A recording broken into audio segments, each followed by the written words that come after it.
ਸਤਨਾਮ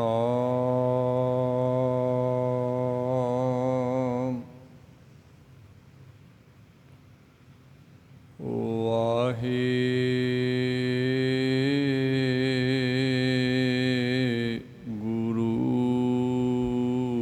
ਜੀ।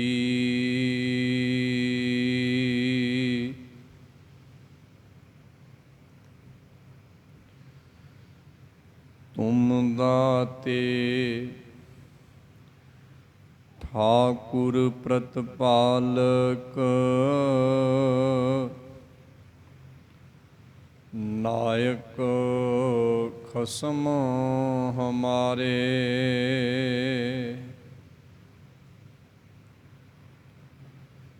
ਤੁਮ ਦਾਤੇ ਠਾਕੁਰ ਪ੍ਰਤਪਾਲਕ ਨਾਇਕ ਖਸਮ ਹਮਾਰੇ। ਨਿਮਖ ਨਿਮਖ ਤੁਮ ਹੀ ਪ੍ਰਤਪਾਲੋ ਹਮ ਬਾਰਕ ਤੁਮਰੇ ਤਾਰੇ। ਜਿਹਵਾ ਏਕ ਕਵਣ ਗੁਣ ਕਹੀਐ ਬੇਸ਼ੁਮਾਰ ਬੇਅੰਤ ਸੁਆਮੀ। ਤੇਰੋ ਅੰਤ ਨਾ ਕਿਨਹੀ ਲਹੀਐ।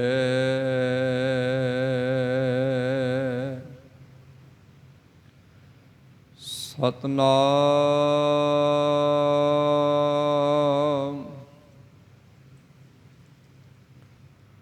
ਵਾਹਿਗੁਰੂ ਜੀ।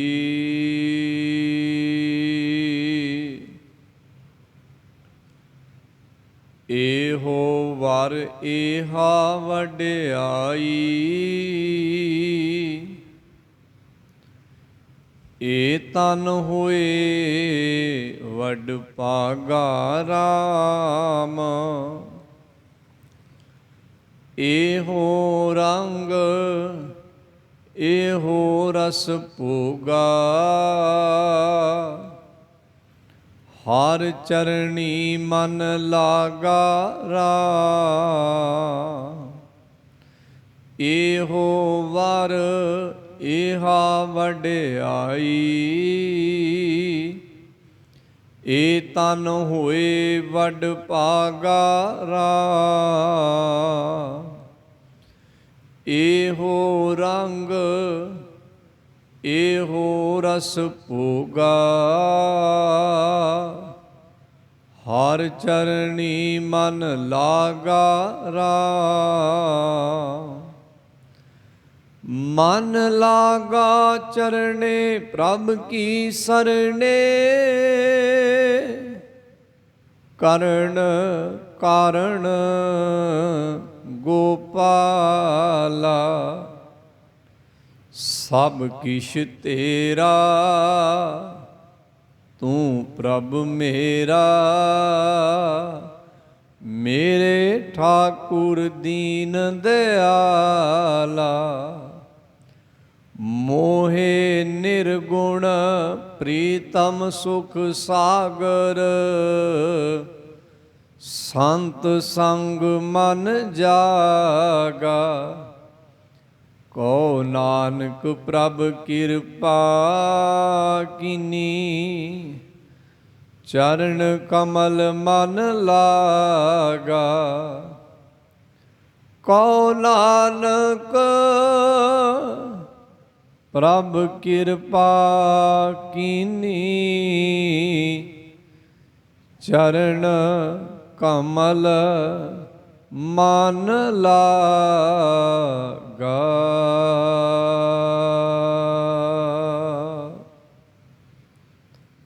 ਸਤਿਗੁਰੂ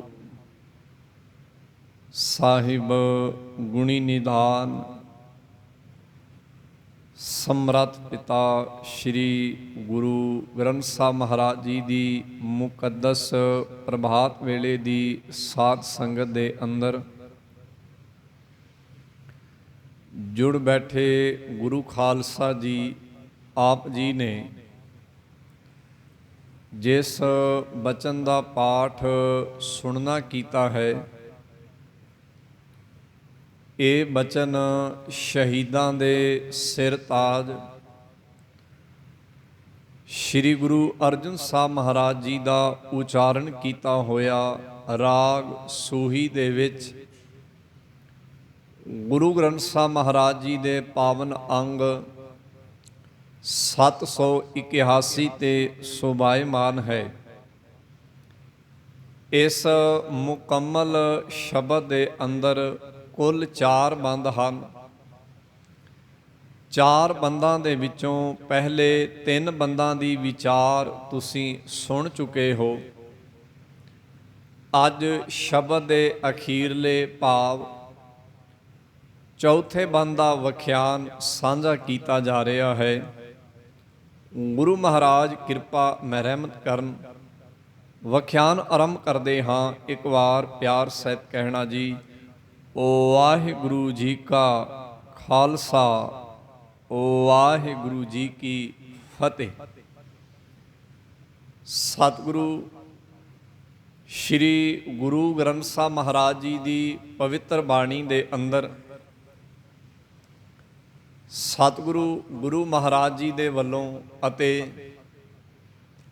ਭਗਤ ਸਾਹਿਬਾਨ, ਭੱਟ ਸਾਹਿਬਾਨ, ਗੁਰਸਿੱਖ ਸਾਹਿਬਾਨ, ਜਾਂ ਇਉਂ ਕਹਿ ਲਓ ਗੁਰਬਾਣੀ ਦੇ ਹਰ ਇੱਕ ਰਚਨਕਾਰ ਮਹਾਂਪੁਰਖ ਦੇ ਵੱਲੋਂ ਵਰਤੇ ਗਏ ਸ਼ਬਦਾਂ ਦੀ ਤਾਸੀਰ ਉਹਨਾਂ ਦੇ ਅੰਦਰ ਪੈਦਾ ਹੋਏ ਬ੍ਰਹਮ ਗਿਆਨ ਦੇ ਮੁਤਲਕ ਸੀ। ਬੇਸ਼ੱਕ ਲਫ਼ਜ਼ ਉਹੀ ਸਨ ਜਿਨ੍ਹਾਂ ਨੂੰ ਆਮ ਲੋਕ ਵਰਤਦੇ ਸਨ, ਲਿਖਦੇ ਸਨ, ਬੋਲਦੇ ਸਨ, ਪੜ੍ਹਦੇ ਸਨ ਜਾਂ ਸੁਣਦੇ ਸਨ, ਪਰ ਉਹਨਾਂ ਸ਼ਬਦਾਂ ਦੀ ਤਾਸੀਰ ਇਹਨਾਂ ਮਹਾਂਪੁਰਖਾਂ ਦੇ ਬ੍ਰਹਮ ਗਿਆਨ ਵਿੱਚ ਡੁੱਬ ਕੇ ਕੁਝ ਅਲੱਗਾ ਹੋ ਗਈ, ਕੁਝ ਅਲੱਗ ਹੋ ਗਈ। ਇਸੇ ਕਰਕੇ ਜਦੋਂ ਆਮ ਲੋਕਾਂ ਤੱਕ ਇਹ ਬਚਨ ਪਹੁੰਚੇ ਤਾਂ ਕੁਝ ਲੋਕਾਂ ਨੇ ਇਹਨਾਂ ਬਚਨਾਂ ਨੂੰ ਆਮ ਗੀਤਾਂ ਦੇ ਨਾਲ ਹੀ ਤੁਲਨਾ ਦਿੱਤੀ, ਆਮ ਕਵਿਤਾ ਹੀ ਇਸ ਨੂੰ ਸਮਝਿਆ। ਪਰ ਕੁਝ ਲੋਕ ਜਦੋਂ ਇਸ ਬਾਣੀ ਨੂੰ ਗਹਿਰਾ ਹੋ ਕੇ ਸਮਝਣ ਲੱਗੇ ਤਾਂ ਉਹਨਾਂ ਨੇ ਆਮ ਗੀਤਾਂ ਅਤੇ ਬਾਣੀ ਦੇ ਅੰਤਰ ਨੂੰ ਸਹਿਜੇ ਹੀ ਸਮਝ ਲਿਆ। ਇਹ ਸ਼ੱਕ ਬਾਬਾ ਕਬੀਰ ਸਾਹਿਬ ਦੇ ਵੇਲੇ ਵੀ ਪੈਦਾ ਹੋਇਆ ਤੇ ਇਹ ਸ਼ੱਕ ਸਾਡੇ ਗੁਰੂ ਸਾਹਿਬਾਨ ਦੇ ਵੇਲੇ ਵੀ ਪੈਦਾ ਹੋਇਆ ਤੇ ਪੜਾਅ ਦਰ ਪੜਾਅ ਚੱਲਦਾ ਰਿਹਾ। ਤੇ ਸਤਿਗੁਰੂ ਜੀ ਆਪਣੀ ਪਵਿੱਤਰ ਬਾਣੀ ਵਿੱਚ ਇਸ ਸ਼ੱਕ ਦਾ ਜਾਂ ਇਸ ਅੰਤਰ ਦਾ ਨਿਖੇੜਾ ਵੀ ਕਰਦੇ ਗਏ। ਇਸ ਦੀ ਸ਼ੁਰੂਆਤ ਬਾਬਾ ਕਬੀਰ ਸਾਹਿਬ ਨੇ ਕੀਤੀ ਜਦੋਂ ਉਹਨਾਂ ਨੇ ਲੋਕਾਂ ਦੇ ਇਸ ਸ਼ੰਕੇ ਨੂੰ ਕਿ ਇਹ ਲਫ਼ਜ਼ ਆਮ ਲੋਕਾਈ ਦੇ ਹੋ ਸਕਦੇ ਹਨ। ਲੋਕ ਸ਼ਬਦ ਵਡਿਆਈ ਵਰਤਦੇ ਨੇ, ਗੁਰੂ ਨੇ ਵੀ ਇਹ ਸ਼ਬਦ ਵਰਤ ਲਿਆ। ਲੋਕ ਸਾਧ ਸ਼ਬਦ ਵਰਤਦੇ ਨੇ, ਗੁਰੂ ਨੇ ਵੀ ਇਹ ਸ਼ਬਦ ਵਰਤ ਲਿਆ। ਪਰ ਇਹਨਾਂ ਸ਼ਬਦਾਂ ਦੀ ਤਾਸੀਰ ਹੁਣ ਉਹ ਨਹੀਂ ਰਹੀ ਜੋ ਤਾਸੀਰ ਆਮ ਲੋਕਾਂ ਦੇ ਵਰਤਣ ਦੇ ਵਿੱਚ ਹੈ। ਇਹਨੂੰ ਆਪਾਂ ਸੌਖਾ ਜਿਹਾ ਉਵੇਂ ਸਮਝ ਸਕਦੇ ਹਾਂ ਕਿ ਜਿਵੇਂ ਕੁਦਰਤ ਵਿੱਚ ਬੇਅੰਤ ਔਸ਼ਧੀਆਂ ਕੁਦਰਤ ਵਾਲੇ ਨੇ ਪੈਦਾ ਕੀਤੀਆਂ ਹਨ। ਆਮ ਬੰਦਾ ਜਦੋਂ ਸਿੱਧਾ ਉਹਨਾਂ ਔਸ਼ਧੀਆਂ ਨੂੰ ਜਾਂ ਉਹਨਾਂ ਪਦਾਰਥਾਂ ਨੂੰ ਛਕਦਾ ਤਾਂ ਉਹਨਾਂ ਦੀ ਤਾਸੀਰ ਹੋਰ ਹੈ।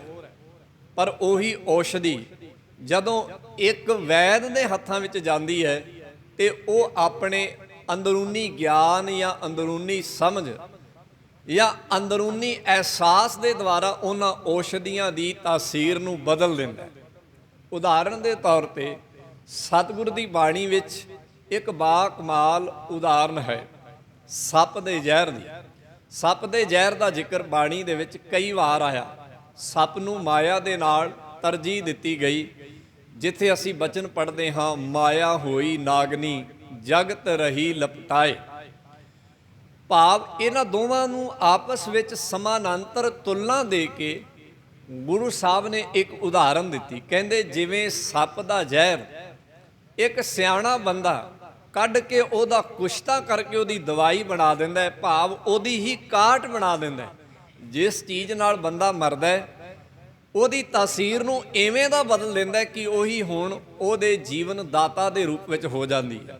ਬਸ ਆਹੀ ਗੱਲ ਹੈ, ਸ਼ਬਦ ਉਹੀ ਸਨ, ਅੱਖਰ ਉਹੀ ਸਨ, ਪਰ ਜਦੋਂ ਉਹ ਅੱਖਰ ਬਾਬਾ ਕਬੀਰ ਸਾਹਿਬ ਦੇ ਵਿੱਚੋਂ ਪੈਦਾ ਹੋਏ ਜਾਂ ਇਹਨਾਂ 35 ਮਹਾਂਪੁਰਖਾਂ ਦੇ ਵਿੱਚੋਂ ਪੈਦਾ ਹੋਏ ਤਾਂ ਇਹਨਾਂ ਅੱਖਰਾਂ ਦੀ ਤਾਸੀਰ ਬਦਲ ਗਈ। ਉਹ ਸ਼ੱਕ ਜਿਹੜਾ ਖੜਾ ਹੋਇਆ ਸੀ ਉਸ ਨੂੰ ਬਾਬਾ ਕਬੀਰ ਸਾਹਿਬ ਨੇ ਸ਼ੁਰੂ ਕੀਤਾ ਤੇ ਕਿਹਾ, ਲੋਕ ਜਾਣੈ ਇਹ ਗੀਤ ਹੈ। ਇਹ ਲੋਕਾਂ ਦਾ ਸ਼ੱਕ ਸੀ, ਲੋਕ ਜਾਣੈ ਇਹ ਗੀਤ ਹੈ, ਕਿਉਂਕਿ ਲੋਕ ਸ਼ਬਦਾਂ ਰਾਹੀਂ ਗੀਤ ਜੋੜਦੇ ਸਨ ਤੇ ਗੀਤ ਨੂੰ ਸੰਗੀਤ ਵਿੱਚ ਬਦਲ ਦਿੰਦੇ ਸਨ, ਕਵਿਤਾ ਨੂੰ ਗਾਣਿਆਂ 'ਚ ਬਦਲ ਦਿੰਦੇ ਸਨ। ਪਰ ਬਾਬਾ ਕਬੀਰ ਸਾਹਿਬ ਕਹਿੰਦੇ ਨਹੀਂ, ਇਹ ਤੋਂ ਬ੍ਰਹਮ ਗਿਆਨ, ਇਹ ਗੀਤ ਨਹੀਂ, ਇਹ ਸੰਗੀਤ ਨਹੀਂ, ਇਹ ਇਸ ਤੋਂ ਉੱਪਰ ਦੀ ਗੱਲ ਹੈ, ਇਹ ਬ੍ਰਹਮ ਗਿਆਨ ਹੈ। ਇਸ ਨੂੰ ਤੀਜੇ ਪਾਤਸ਼ਾਹ ਗੁਰੂ ਅਮਰਦਾਸ ਮਹਾਰਾਜ ਜੀ ਨੇ ਇਉਂ ਆਖਿਆ। ਉਹ ਕਹਿੰਦੇ ਹਨ, ਸਤਿਗੁਰ ਬਿਨਾ ਹੋਰ ਕੱਚੀ ਹੈ ਬਾਣੀ, ਬਾਣੀ ਤਾਂ ਕੱਚੀ, ਸਤਿਗੁਰ ਬਾਝੋਂ ਹੋਰ ਕੱਚੀ ਬਾਣੀ। ਕਹਿੰਦੇ ਕੱਚੇ ਸੁਣਦੇ ਕੱਚੇ, ਕੱਚੀ ਆਖ ਵਖਾਣੀ। ਉਹਨਾਂ ਨੇ ਇਸ ਦਾ ਨਖੇੜਾ ਇਸ ਤਰ੍ਹਾਂ ਕਰ ਦਿੱਤਾ। ਗੱਲ ਚੌਥੇ ਪਾਤਸ਼ਾਹ ਵੇਲੇ ਆਈ ਤਾਂ ਉਹਨਾਂ ਨੇ ਇਹਦਾ ਨਖੇੜਾ ਇਉਂ ਕੀਤਾ, ਸਤਿਗੁਰ ਕੀ ਰੀਸੈ, ਸਤਿਗੁਰ ਕੀ ਰੀਸੈ। ਰੀਸੈ ਦਾ ਮਤਲਬ ਹੈ ਬਰਾਬਰੀ, ਰੀਸਾ ਦਾ ਮਤਲਬ ਹੈ ਕਿਸੇ ਦੀ ਨਕਲ ਕਰਨੀ, ਕਿਸੇ ਦਾ ਭੇਖ ਕਰਨਾ। ਕਹਿਣ ਲੱਗੇ ਸਤਿਗੁਰ ਕੀ ਰੀਸਾ, ਜੇ ਕੱਚ ਪਿੱਚ ਬੋਲਦੇ। ਜਿਹੜੇ ਲੋਕ ਗੁਰੂ ਵਾਂਗੂ ਕਵਿਤਾ ਜੋੜ ਕੇ ਤੇ ਇਹ ਸੋਚਦੇ ਨੇ ਕਿ ਉਹ ਬ੍ਰਹਮ ਗਿਆਨ ਦੀਆਂ ਜਾਂ ਬੜੀਆਂ ਉੱਚੀਆਂ ਗੱਲਾਂ ਕਰ ਰਹੇ ਨੇ, ਗੁਰੂ ਕਹਿੰਦੇ ਇਹ ਉਹਨਾਂ ਦਾ ਭਰਮ ਹੈ। ਸਤਿਗੁਰ ਕੀ ਰੀਸਾ ਜੇ ਕੱਚ ਪਿੱਚ ਬੋਲਦੇ ਸੇ। ਕਹਿਣ ਲੱਗੇ ਉਹ ਲੋਕ ਕੀ ਨੇ, ਸੇ ਕੁੜਿਆਰ ਕੂੜੇ ਝੜ ਪਈ ਹੈ। ਇਹ ਕੁੜਿਆਰ ਨੇ, ਝੂਠ ਦੇ ਪੁਲੰਦੇ ਨੇ ਤੇ ਇੱਕ ਦਿਨ ਚੜ ਜਾਣਗੇ, ਇੱਕ ਦਿਨ ਪਿੱਛੇ ਰਹਿ ਜਾਣਗੇ। ਜਦੋਂ ਗੱਲ ਗੁਰੂ ਅਰਜਨ ਸਾਹਿਬ ਮਹਾਰਾਜ ਤੱਕ ਪਹੁੰਚੀ, ਉਹਨਾਂ ਨੇ ਤਾਂ ਬਾ ਕਮਾਲ ਇੱਕ ਬਚਨ ਲਿਖ ਦਿੱਤਾ ਇਸ ਪ੍ਰਥਾਏ। ਉਹ ਕਹਿੰਦੇ ਇਹ ਬਾਣੀ ਤੇ ਗੀਤਾਂ ਦੇ ਵਿੱਚ ਬੜਾ ਫਰਕ ਹੈ। ਇਹਨਾਂ ਕੋ ਫਰਕ ਹੈ ਜਿੰਨਾ ਜ਼ਮੀਨ ਤੇ ਆਸਮਾਨ ਦੇ ਵਿੱਚ ਫਰਕ ਹੈ। ਉਹਨਾਂ ਦਾ ਇੱਕ ਬਚਨ ਆਉਂਦਾ ਹੈ, ਉਹਨਾਂ ਨੇ ਬਾਣੀ ਦੇ ਪ੍ਰਥਾਏ ਲਿਖਿਆ। ਕਹਿਣ ਲੱਗੇ ਹਮਾਰੀ ਪਿਆਰੀ ਅੰਮ੍ਰਿਤ ਧਾਰੀ। ਇਹ ਗੁਰਬਾਣੀ ਸਾਨੂੰ ਬੜੀ ਪਿਆਰੀ ਹੈ ਤੇ ਅੰਮ੍ਰਿਤ ਦੀ ਧਾਰ ਵਰਗੀ ਹੈ। ਹਮਾਰੀ ਪਿਆਰੀ ਅੰਮ੍ਰਿਤ ਧਾਰੀ, ਗੁਰ ਨਿਮਖ ਨ ਮਨ ਤੇ ਧਾਰੀ ਰੇ। ਹੇ ਗੁਰੂ, ਇਹਨੂੰ ਨਿਮਖ ਮਾਤਰ ਸਮੇਂ ਲੈ ਲਈ, ਮੇਰੇ ਤੋਂ ਦੂਰ ਨਾ ਕਰੀ। ਸੋ ਜਿੱਥੋਂ ਦਾਸ ਨੇ ਗੱਲ ਸ਼ੁਰੂ ਕੀਤੀ ਸੀ, ਸ਼ਬਦ ਉਹੀ ਨੇ, ਅੱਖਰ ਉਹੀ ਨੇ ਜੋ ਆਮ ਲੋਕਾਈ ਵਰਤਦੀ ਸੀ, ਪਰ ਇਹਨਾਂ ਅੱਖਰਾਂ, ਇਹਨਾਂ ਸ਼ਬਦਾਂ ਦੀ, ਇਹਨਾਂ ਲਫ਼ਜ਼ਾਂ ਦੀ ਤਾਸੀਰ ਬਦਲ ਦਿੱਤੀ ਗੁਰੂ ਨੇ। ਇਹਨਾਂ ਨੂੰ ਬਿਲਕੁਲ ਬਦਲ ਦਿੱਤਾ। ਇਹਦੇ ਲਈ ਇੱਕ ਉਦਾਹਰਨ ਮੈਂ ਪਹਿਲਾਂ ਵੈਦਗੀ ਦੀ ਤੁਹਾਡੇ ਨਾਲ ਸਾਂਝੀ ਕਰ ਦਿੱਤੀ ਹੈ। ਦੂਜੀ ਉਦਾਹਰਨ ਕਿਸਾਨੀ ਦੀ ਸਾਂਝੀ ਕਰਦਾ। ਕਿਸਾਨੀ ਦੇ ਵਿੱਚ ਜਾਂ ਬਾਗਬਾਨੀ ਦਾ ਕਿੱਤਾ ਕਰਨ ਵਾਲਿਆਂ ਨੇ ਜਦੋਂ ਕਿਸੇ ਫਲ ਦੀ ਤਾਸੀਰ ਬਦਲਣੀ ਹੁੰਦੀ ਹੈ ਤੇ ਉਹ ਆਪਣੀ ਸਮਝ ਦੇ ਨਾਲ ਉਹਨੂੰ ਕਲਮ ਕਰਦੇ ਨੇ। ਇੱਕ ਤਾਸੀਰ ਵਾਲੇ ਫਲ ਨੂੰ ਦੂਸਰੇ ਤਾਸੀਰ ਵਾਲੇ ਫਲ ਦੇ ਨਾਲ ਜੋੜ ਕੇ ਇੱਕ ਤੀਜੀ ਕਿਸਮ ਦਾ ਫਲ ਪੈਦਾ ਕਰਦੇ ਨੇ, ਜਿਹਦੀ ਤਾਸੀਰ ਬਿਲਕੁਲ ਅਲੱਗ ਹੁੰਦੀ ਹੈ। ਕੁਝ ਇਸ ਤਰ੍ਹਾਂ ਦਾ ਹੀ ਸਾਡੇ ਸਤਿਗੁਰੂ ਸਾਹਿਬਾਨ ਨੇ ਪਰਮੇਸ਼ਰ ਦੇ ਬ੍ਰਹਮ ਗਿਆਨ ਦੇ ਦੁਆਰਾ ਕੀਤਾ।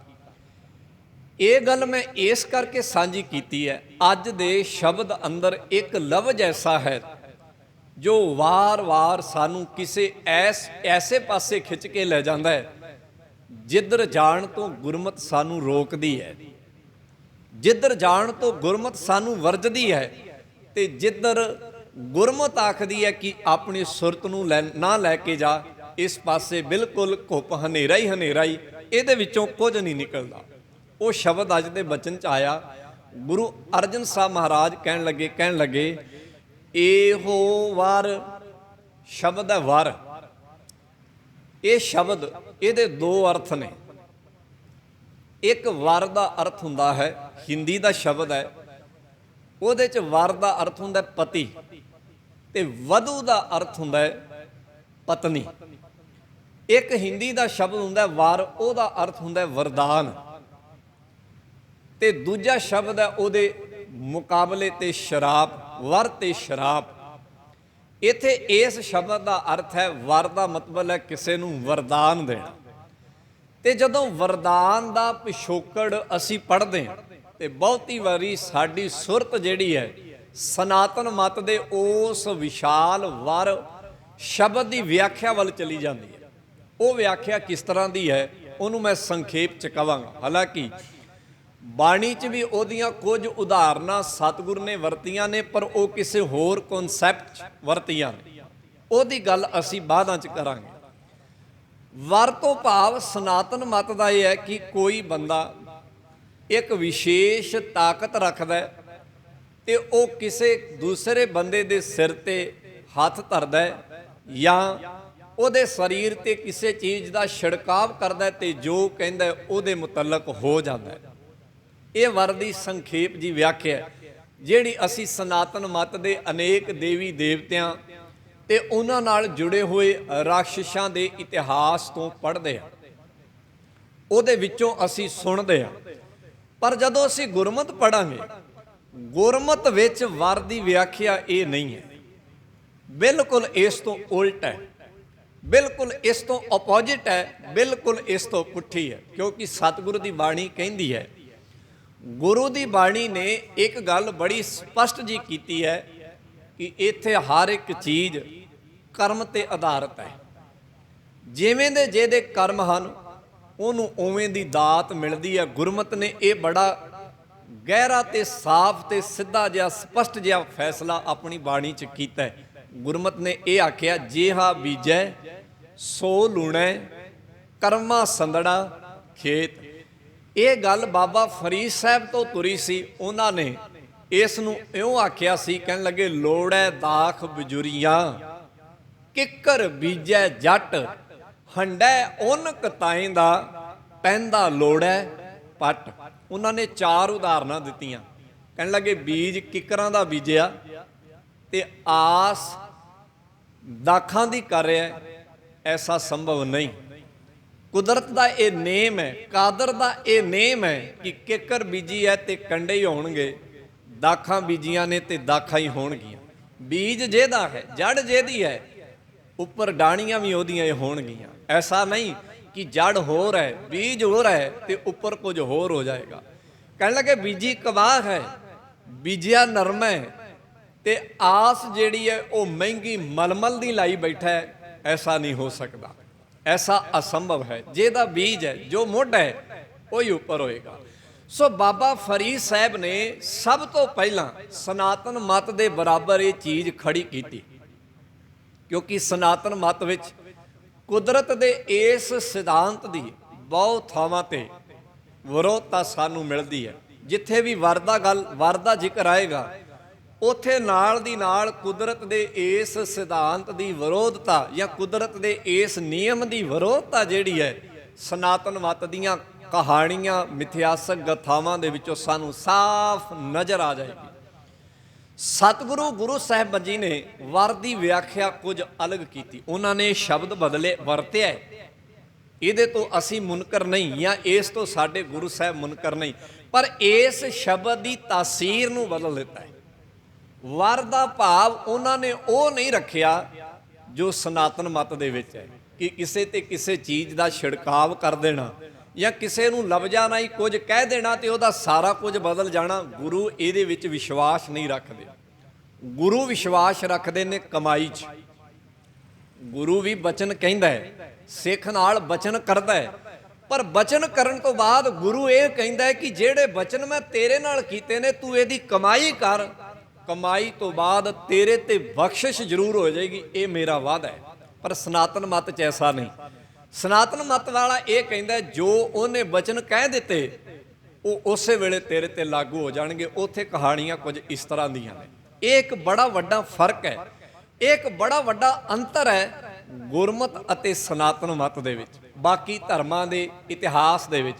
ਸੋ ਅੱਜ ਦੇ ਬਚਨ ਅੰਦਰ ਸਤਿਗੁਰੂ ਗੁਰੂ ਅਰਜਨ ਸਾਹਿਬ ਮਹਾਰਾਜ ਕਹਿੰਦੇ ਇਹੋ ਵਰ, ਕਹਿੰਦੇ ਮੇਰੇ ਲਈ ਇਹ ਹੀ ਵਰ ਹੈ, ਇਹ ਹਾ ਵਡਿਆਈ ਮੇਰੇ ਲਈ ਇਹ ਹੀ ਵਡਿਆਈ ਹੈ ਕਿ ਇਹ ਧਨ ਹੋਏ ਮੇਰੇ ਲਈ, ਇਹ ਧਨ ਮੇਰੇ ਲਈ ਆਹੀ ਧਨ ਹੈ। ਵੱਡ ਭਾਗਾ ਰਾਮ, ਮੇਰੇ ਲਈ ਆਹੀ ਵੱਡੇ ਭਾਗ ਨੇ। ਚਾਰ ਚੀਜ਼ਾਂ ਦਾ ਜ਼ਿਕਰ ਉਹਨਾਂ ਨੇ ਕੀਤਾ। ਕਹਿਣ ਲੱਗੇ ਮੇਰੇ ਲਈ ਆਹੀ ਵਰ ਹੈ, ਭਾਵ ਜਿਹਦਾ ਸਨਾਤਨ ਮਤ ਵਿੱਚ ਜ਼ਿਕਰ ਸੀ, ਮੇਰੇ ਲਈ ਵਰ ਕੀ ਹੈ।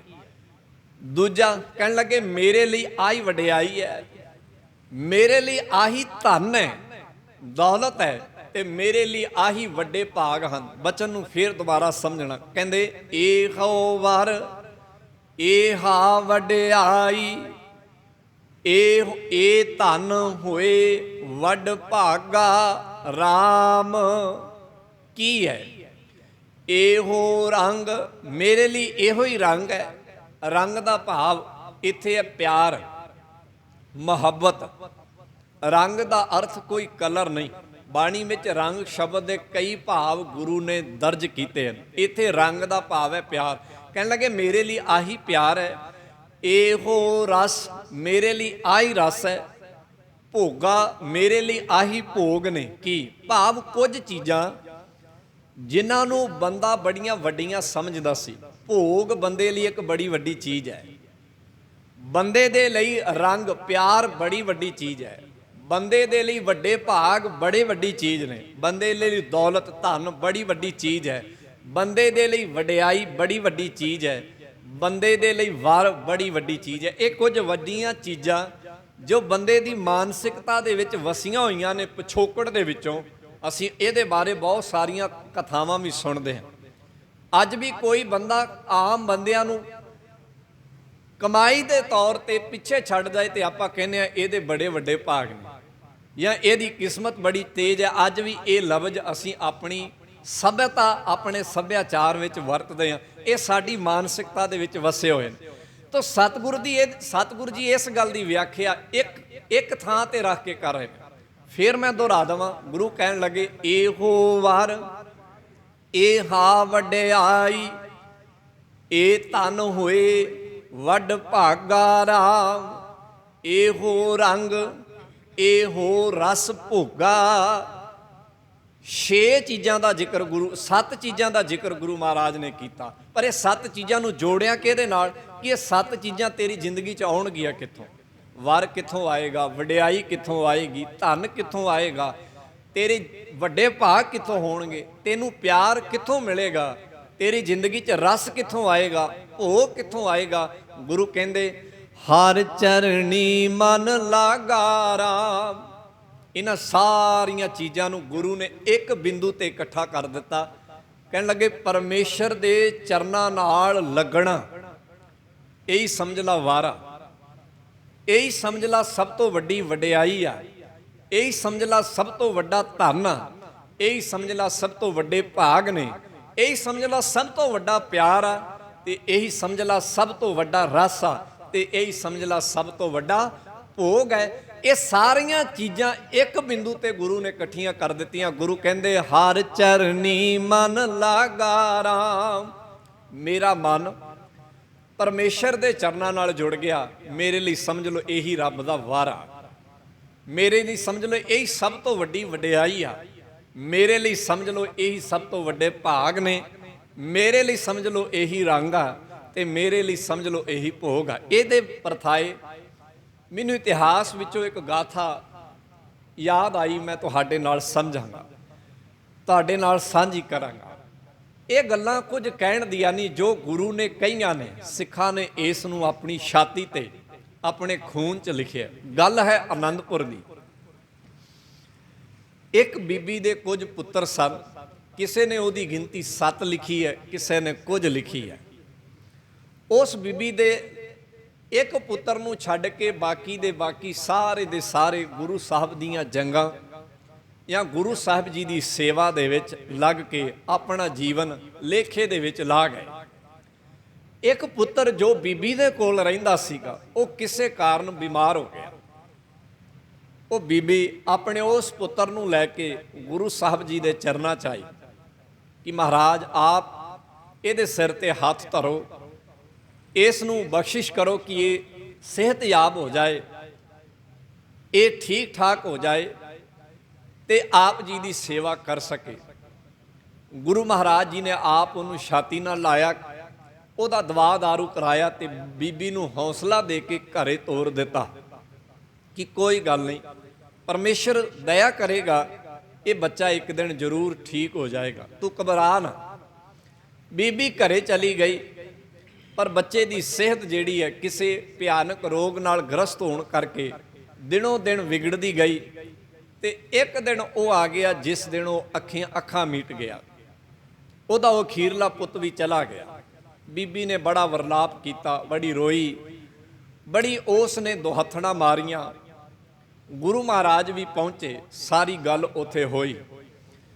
ਜਦੋਂ ਬੀਬੀ ਗੁਰੂ ਮਹਾਰਾਜ ਦੇ ਨਾਲ ਵਾਰਤਾਲਾਪ ਕਰਦੀ ਹੈ, ਗੱਲਬਾਤ ਕਰਦੀ ਹੈ, ਤੇ ਉਹਦੀਆਂ ਅੱਖਾਂ ਦੇ ਵਿੱਚੋਂ ਹੰਝੂ ਨਹੀਂ ਰੁਕ ਰਹੇ। ਗੁਰੂ ਮਹਾਰਾਜ ਨੂੰ ਤਰਵਾਸ ਦਿੰਦੇ ਨੇ, ਠਾਰਸ ਦਿੰਦੇ ਨੇ। ਤਾਂ ਅਖੀਰ ਤੇ ਬਹੁਤ ਸਾਰੀਆਂ ਗੱਲਾਂ ਮਹਾਰਾਜ ਨਾਲ ਉਹਦੀਆਂ ਹੋਈਆਂ। ਇੱਕ ਗੱਲ ਜਿਹੜੀ, ਇੱਕ ਖਾਸ ਨੁਕਤਾ ਜਿਹੜਾ ਅੱਜ ਦੇ ਸ਼ਬਦ ਦੇ ਪਰਥਾਏ, ਮਹਾਰਾਜ ਕਹਿਣ ਲੱਗੇ, ਬੀਬੀ ਲਾਸ਼ਾਂ ਤੇ ਪਹਿਲਾਂ ਵੀ ਤੇਰੇ ਘਰੇ ਆਈਆਂ ਨੇ, ਤੇਰੇ ਪਤੀ ਦੀ ਆਈ ਹੈ, ਤੇਰੇ ਬੱਚਿਆਂ ਦੀਆਂ ਹੋਰਾਂ ਦੀਆਂ ਵੀ ਆਈਆਂ ਨੇ, ਤੇ ਕਦੀ ਤੈਨੂੰ ਅਸੀਂ ਇਸ ਰੂਪ 'ਚ ਨਹੀਂ ਵੇਖਿਆ ਜਿਸ ਰੂਪ 'ਚ ਤੈਨੂੰ ਅੱਜ ਦੇਖਿਆ। ਤੂੰ ਆਪਣੇ ਵੱਡੇ ਪੁੱਤ ਦੀ ਲਾਸ਼ ਵੀ ਵੇਖੀ ਹੈ, ਕੁਝ ਲਾਸ਼ਾਂ ਤੂੰ ਐਸੀਆਂ ਵੀ ਵੇਖੀਆਂ ਨੇ ਜਿਨ੍ਹਾਂ ਵੱਲ ਵੇਖ ਕੇ ਬੰਦੇ ਦੇ ਮਨ ਵਿੱਚ ਇੱਕ ਤਰੀਕੇ ਦੇ ਨਾਲ ਡਰ ਪੈਦਾ ਹੁੰਦਾ। ਜਦੋਂ ਸ਼ਸਤਰਾਂ ਦੇ ਘਾਵ ਮੈਦਾਨੇ ਜੰਗ ਵਿੱਚ ਸੂਰਮਿਆਂ ਦੇ ਤਨਾਂ ਤੇ ਲੱਗਦੇ ਨੇ ਤੇ ਤਨ ਜਿਹੜੇ ਨੇ ਉਹ ਫੱਟੜ ਹੋ ਜਾਂਦੇ ਨੇ, ਅੰਗ ਕੱਟੇ ਜਾਂਦੇ ਨੇ, ਉਹ ਵੇਖਣ ਯੋਗ ਨਹੀਂ ਰਹਿੰਦੇ, ਜੋ ਖੂਨ ਦੇ ਨਾਲ ਲੱਥਪੱਥ ਹੁੰਦੀਆਂ ਨੇ। ਐਸੀਆਂ ਲਾਸ਼ਾਂ ਵੀ ਤੂੰ ਵੇਖੀਆਂ ਨੇ, ਪਰ ਅੱਜ ਐਸਾ ਕਿਉਂ ਹੋ ਗਿਆ? ਤੇਰੇ ਕੋਲ ਅੱਜ ਢਾਰਸ ਕਿਉਂ ਨਹੀਂ ਵੱਜ ਰਿਹਾ? ਤਾਂ ਉਹ ਬੀਬੀ ਥੜਕੜਾਉਂਦੇ ਹੋਏ ਬੁੱਲਾਂ ਦੇ ਨਾਲ ਗੁਰੂ ਮਹਾਰਾਜ ਜੀ ਦੇ ਅੱਗੇ ਆਪਣਾ ਦੁੱਖ ਜ਼ਾਹਰ ਕਰਦੀ। ਕਹਿੰਦੇ, ਮਹਾਰਾਜ ਮੈਨੂੰ ਦੁੱਖ ਇਸ ਗੱਲ ਦਾ ਨਹੀਂ ਕਿ ਮੇਰਾ ਪੁੱਤ ਗੁਜ਼ਰ ਗਿਆ ਹੈ, ਮੇਰਾ ਪੁੱਤ ਚਲਾ ਗਿਆ ਹੈ, ਮੇਰਾ ਪੁੱਤ ਮਰ ਗਿਆ ਹੈ। ਦੁੱਖ ਇਸ ਗੱਲ ਦਾ ਹੈ ਕਿ ਇਹ ਬਿਮਾਰੀ ਦੇ ਨਾਲ ਮਰ ਗਿਆ ਹੈ। ਮਰਨਾ ਤੇ ਇਹਨੇ ਸੀ। ਤੁਹਾਡੀ ਬਾਣੀ ਚੋਂ ਇਹ ਗੱਲ ਅਸੀਂ ਦ੍ਰਿੜ ਕਰ ਲਈ ਹੈ, ਅਸੀਂ ਇਹ ਸਮਝ ਲਿਆ ਹੈ।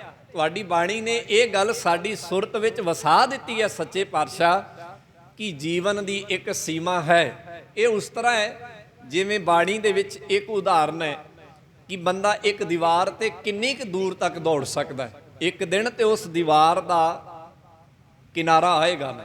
ਇਹ ਉਦਾਹਰਨ ਗੁਰੂ ਮਹਾਰਾਜ ਨੇ ਵਰਤੀ, ਬੀਬੀ ਨੇ ਵਰਤੀ ਕਿ ਮਹਾਰਾਜ ਇਹ ਜੀਵਨ ਦੀਵਾਰ ਦੇ ਉੱਪਰ ਦੌੜਨ ਦੀ ਨਿਆਈ ਹੈ। ਇੱਕ ਦਿਨ ਜਿਵੇਂ ਦੀਵਾਰ ਦਾ ਕਿਨਾਰਾ ਆ ਜਾਂਦਾ ਹੈ, ਇਹ ਜੀਵਨ ਦਾ ਕਿਨਾਰਾ। ਇਸ ਗੱਲ ਨੂੰ ਸਮਝਿਆ। ਮਹਾਰਾਜ ਕਹਿਣ ਲੱਗੇ, ਫਿਰ ਕੀ ਗੱਲ ਹੋਈ? ਬੀਬੀ ਕਹਿਣ ਲੱਗੀ, ਮਹਾਰਾਜ ਦੁੱਖ ਇਸ ਗੱਲ ਦਾ ਹੈ ਕਿਤੇ ਇਹ ਵੀ ਤੰਦਰੁਸਤ ਰਹਿੰਦਾ, ਇਹ ਵੀ ਤੁਹਾਡੇ ਨਾਲ ਜੰਗਾਂ ਜੁੱਧਾਂ ਤੇ ਸੇਵਾਵਾਂ, ਲੋਕਾਈ ਦੀ ਸੇਵਾਵਾਂ ਵਿੱਚ ਹਿੱਸਾ ਲੈਂਦਾ, ਤੇ ਮੈਂ ਆਪਣੀ ਕੁੱਖ ਨੂੰ ਵੱਡੇ ਭਾਗਾਂ ਵਾਲੀ ਸਮਝਦੀ, ਮੈਂ ਆਪਣੀ ਕੁੱਖ ਨੂੰ ਵਡਿਆਈ ਵਾਲੀ ਸਮਝਦੀ ਕਿ ਮੈਂ ਆਪਣੀ ਕੁੱਖ ਤੋਂ ਐਸੇ ਪੁੱਤਾਂ ਨੂੰ ਜਨਮ ਦਿੱਤਾ ਹੈ ਜੋ ਬਾਬੇ ਨਾਨਕ ਦੇ ਘਰ ਦੀ ਸੇਵਾ ਦੇ ਵਿੱਚ, ਕਾਰਜ ਵਿੱਚ ਲੇਖੇ ਲੱਗ ਸਕੇ। ਹੁਣ ਇਹਨੂੰ ਕੀ ਕਹਾਂਗੇ?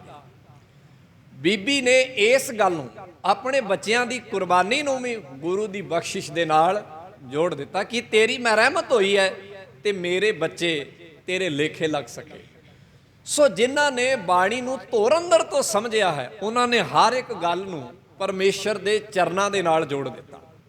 ਇਹ ਸਾਡੇ ਇਤਿਹਾਸ ਦੀ ਵਿਥਿਆ ਹੈ, ਗਾਥਾ ਹੈ। ਸੋ ਅੱਜ ਦੇ ਬਚਨ ਚ ਗੁਰੂ ਅਰਜਨ ਸਾਹਿਬ ਕਹਿੰਦੇ ਇਹੋ ਵਰ ਏਹਾ ਵਡਿਆਈ, ਇਹ ਤਨ ਹੋਏ ਵੱਡ ਭਾਗਾ ਰਾਮ। ਮੇਰੇ ਲਈ ਇਹੀ ਵਰ ਹੈ, ਇਹੀ ਵਡਿਆਈ ਹੈ, ਮੇਰੇ ਲਈ ਇਹੀ ਧਨ ਹੈ, ਮੇਰੇ ਲਈ ਇਹੀ ਵੱਡੇ ਭਾਗ ਹਨ।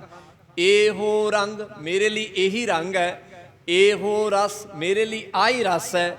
ਭੋਗਾ, ਮੇਰੇ ਲਈ ਇਹੀ ਭੋਗ ਹੈ ਕਿ ਹਰ ਚਰਨੀ ਮਨ ਲਾਗਾ ਰਾਮ। ਪਰਮੇਸ਼ਰ ਦੇ ਚਰਨਾਂ 'ਚ ਮੇਰਾ ਮਨ ਲੱਗ ਗਿਆ, ਬਸ ਇਹੀ ਮੇਰੇ ਲਈ ਸਾਰਾ ਕੁਝ ਹੈ। ਇਸ ਤੋਂ ਇਲਾਵਾ ਮੈਨੂੰ ਹੋਰ ਕੁਝ ਨਹੀਂ ਚਾਹੀਦਾ। ਮਨ ਲਾਗਾ ਚਰਨੇ, ਮਨ ਉਹਦੇ ਚਰਨਾਂ 'ਚ ਲੱਗ ਗਿਆ। ਪ੍ਰਭ ਕੀ ਸ਼ਰਨੇ, ਮੈਂ ਉਹਦੀ ਸ਼ਰਨ ਵਿੱਚ ਪੈ ਗਿਆ ਹਾਂ। ਕਰਨ ਕਾਰਨ ਗੋਪਾਲਾ, ਕਰਨ ਕਾਰਨ, ਕਰਨ ਦਾ ਮਤਲਬ ਹੁੰਦਾ ਕਰਨ ਵਾਲਾ, ਤੇ ਕਾਰਨ ਦਾ ਮਤਲਬ ਹੁੰਦਾ ਹੈ ਜਿਸ ਕਾਰਨ ਉਹ ਕੰਮ ਕੀਤਾ ਜਾਂਦਾ ਹੈ। ਜਿਵੇਂ ਅਸੀਂ ਸਾਰੇ ਗੁਰੂ ਘਰ ਚੱਲ ਕੇ ਆਏ ਹਾਂ, ਅਸੀਂ ਕਰਨ ਵਾਲੇ ਹਾਂ, ਪਰ ਕਿਉਂ ਚੱਲ ਕੇ ਆਏ ਹਾਂ ਇਹਦੇ ਪਿੱਛੇ ਇੱਕ ਕਾਰਨ ਵੀ ਖਲੋਤਾ ਹੈ।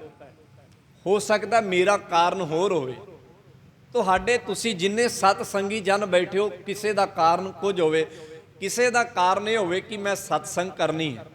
ਹੋ ਸਕਦਾ ਕਿਸੇ ਦਾ ਕਾਰਨ ਇਹ ਹੋਵੇ ਕਿ ਮੈਂ ਗੁਰੂ ਦੀ ਬਖਸ਼ਿਸ਼ ਲੈ ਕੇ ਆਉਣੀ। ਹੋ ਸਕਦਾ ਕਿਸੇ ਦਾ ਕਾਰਨ ਇਹ ਹੋਵੇ ਕਿ ਮੈਂ ਗੁਰੂ ਦੇ ਦਰ ਤੇ ਹਾਜ਼ਰੀ ਲਵਾ ਕੇ ਆਉਣੀ। ਪਰ ਕੋਈ ਕਰਨ ਵਾਲਾ ਕਿਸੇ ਕਾਰਨ ਕਰਕੇ ਆਏ। ਸੋ ਕਰਨ ਦਾ ਮਤਲਬ ਹੈ ਜੋ ਕੰਮ ਕਰਦਾ ਹੈ, ਤੇ ਕਾਰਨ ਦਾ ਮਤਲਬ ਹੈ ਜਿਸ ਜਰੀਏ ਨਾਲ ਕੰਮ ਕੀਤਾ ਜਾਂਦਾ ਹੈ। ਤੇ ਕਹਿੰਦੇ ਹੇ ਪਰਮੇਸ਼ਰ, ਤੂੰ ਕਰਨ ਵਾਲਾ ਵੀ ਹੈ ਤੇ ਤੂੰ ਕਾਰਨ ਪੈਦਾ ਕਰਨ ਵਾਲਾ ਵੀ ਹੈ। ਤੂੰ ਕਾਰਨ ਪੈਦਾ ਵੀ ਕਰ ਦੇਣਾ ਤੇ ਤੂੰ ਕਰਨ ਵਾਲਾ ਵੀ ਹੈ। ਮਨ ਲਾਗਾ ਚਰਨੇ, ਮਨ ਤੇਰੇ ਚਰਨਾਂ 'ਚ ਲੱਗ ਗਿਆ। ਪ੍ਰਭ ਕੀ ਸ਼ਰਨੇ, ਮੈਂ ਤੇਰੀ ਸ਼ਰਨ 'ਚ ਆ ਗਿਆ। ਕਰਨ ਕਾਰਨ ਗੋਪਾਲਾ, ਸਭ ਕਿਛ ਤੇਰਾ। ਮੈਨੂੰ ਤੇ ਹੁਣ ਇਉਂ ਮਹਿਸੂਸ ਹੋ ਰਿਹਾ ਕਿ ਮੇਰਾ ਤੇ ਕੁਝ ਹੈ ਹੀ ਨਹੀਂ। ਜਦੋਂ ਮੇਰਾ ਮਨ ਤੇਰੇ ਚਰਨਾਂ 'ਚ ਜੁੜਿਆ ਤੇ ਮੇਰੀ ਅਵਸਥਾ ਇਹ ਬਣ ਗਈ ਹੈ ਕਿ ਮੈਨੂੰ ਇਹ ਪ੍ਰਤੀਤ ਹੁੰਦਾ ਕਿ ਇੱਥੇ ਕੁਝ ਵੀ ਮੇਰਾ ਨਹੀਂ ਹੈ। ਸਭ ਕਿਛ ਤੇਰਾ, ਤੂੰ ਪ੍ਰਭ ਮੇਰਾ, ਤੂੰ ਮੇਰਾ ਮਾਲਕ ਹੈ। ਪ੍ਰਭ ਠਾਕੁਰ ਦੀਨ ਦਿਆਲਾ, ਹੇ ਮੇਰੇ ਠਾਕੁਰ, ਹੇ ਦੀਨਾਂ ਤੇ ਦਇਆ ਕਰਨ ਵਾਲੇ ਪਰਮੇਸ਼ਰ, ਮੈਨੂੰ ਇਉਂ ਮਹਿਸੂਸ ਹੋ ਰਿਹਾ ਕਿ ਇੱਥੇ ਕੁਝ ਵੀ ਮੇਰਾ ਨਹੀਂ। ਜੋ ਕੁਝ ਹੈ ਉਹ ਸਾਰਾ ਕੁਝ ਤੇਰਾ ਹੀ ਹੈ। ਤੇ ਇਸੇ ਪ੍ਰਥਾਏ ਬਾਣੀ ਦਾ ਅਸੀਂ ਬਚਨ ਪੜ੍ਹਦੇ ਹਾਂ, ਮੇਰਾ ਮੁਝ ਮੈਂ ਕਿਛ ਨਹੀਂ, ਜੋ ਕਿਛ ਹੈ ਸੋ ਤੇਰਾ। ਤੇਰਾ ਤੁਝ ਕੋ ਸੌਂਪ ਤੇ ਕਿਆ ਲਾਗੈ ਮੇਰਾ। ਇਹਦਾ ਭਾਵ ਗੋਝ ਇਹ ਹੈ ਕਿ ਸਾਡੀ ਪਕੜ ਹੁਣ ਖਤਮ ਹੋ ਗਈ ਹੈ। ਇਸ ਅਵਸਥਾ ਜਾ ਕੇ ਜਦੋਂ ਮਨ ਪਰਮੇਸ਼ਰ ਦੇ ਚਰਨਾਂ ਦੀ ਸ਼ਰਨ ਨੂੰ ਗ੍ਰਹਿਣ ਕਰ ਜਾਂਦਾ ਹੈ ਤੇ ਬੰਦੇ ਦੀ ਜਿਹੜੀ ਪਕੜ ਹੁੰਦੀ ਹੈ ਮਨ ਦੀ, ਜਿਹਨੂੰ ਆਪਾਂ ਕਹਿ ਲੈਂਦੇ ਹਾਂ ਮਨ ਜਿੱਥੇ ਜੜ੍ਹਾਂ ਲਾਈ ਬੈਠਾ ਹੈ, ਉਹ ਜੜ੍ਹਾਂ ਜਿਹੜੀਆਂ ਹੁਣ ਉਹਦੀਆਂ ਉੱਥੋਂ ਟੁੱਟ ਗਈਆਂ ਨੇ ਤੇ ਜੜ੍ਹਾਂ ਦਾ ਨਵਾਂ ਟਿਕਾਣਾ ਬਣ ਗਿਆ। ਉਹ ਟਿਕਾਣਾ ਹੈ ਪਰਮੇਸ਼ਰ ਦੀ ਸ਼ਰਨ। ਤੇ ਜਦੋਂ ਨਵਾਂ ਟਿਕਾਣਾ ਬਣਦਾ ਫਿਰ ਅੰਦਰ ਇਹ ਅਵਸਥਾ ਬਣਦੀ ਹੈ, ਹਾਲਾਂਕਿ ਚੀਜ਼ਾਂ ਸਾਰੀਆਂ ਅਸੀਂ ਵਰਤਣੀਆਂ। ਜਿਹੜਾ ਉਹਨੇ ਘਰ ਦਿੱਤਾ ਹੈ ਉਹ ਅਸੀਂ ਵਰਤਣਾ, ਜੋ ਉਹਨੇ ਧੀਆਂ ਪੁੱਤ ਦਿੱਤੇ ਨੇ ਉਹ ਸਾਡੀ ਵਰਤੋਂ ਲਈ ਨੇ, ਜੋ ਅਸੀਂ ਕਮਾਈ ਕਰਦੇ ਹਾਂ ਉਹ ਅਸੀਂ ਵਰਤਣੇ ਆ। ਪਰ ਅੰਦਰ ਹੁਣ ਅਹਿਸਾਸ ਬਦਲ ਗਿਆ ਹੈ ਕਿ ਹੁਣ ਇਹ ਮੇਰਾ ਨਹੀਂ ਹੈ, ਇਹ ਉਹਦਾ ਹੈ। ਅਹਿਸਾਸ ਦਾ ਅੰਦਰ ਫਰਕ ਪੈ ਗਿਆ ਹੈ। ਪਹਿਲਾਂ ਮੇਰੇ ਦਾ ਅਹਿਸਾਸ ਸੀਗਾ, ਹੁਣ ਅੰਦਰ ਤੇਰੇ ਦਾ ਅਹਿਸਾਸ ਜਿਹੜਾ ਹੈ ਉਹ ਪੈਦਾ। ਇਹ ਅੰਦਰ ਦਾ ਇੱਕ ਬਦਲਾਵ ਜਿਹੜਾ ਹੈ ਉਹਦੇ ਚਰਨਾਂ ਨਾਲ ਲੱਗਣ ਤੋਂ ਬਾਅਦ ਪੈਦਾ ਹੋਇਆ। ਇਸੇ ਕਰਕੇ ਤੁਸੀਂ ਇਤਿਹਾਸ ਝਾਤ ਮਾਰੋ, ਸਤਿਗੁਰ ਨੇ ਚੀਜ਼ਾਂ ਬੜੀ ਰੀਝ ਨਾਲ ਬਣਾਈਆਂ। ਗੁਰੂ ਮਹਾਰਾਜ ਨੇ ਜਿੰਨੇ ਵੀ ਨਗਰ ਵਸਾਏ ਬੜੀ ਰੀਝ ਨਾਲ ਵਸਾਏ।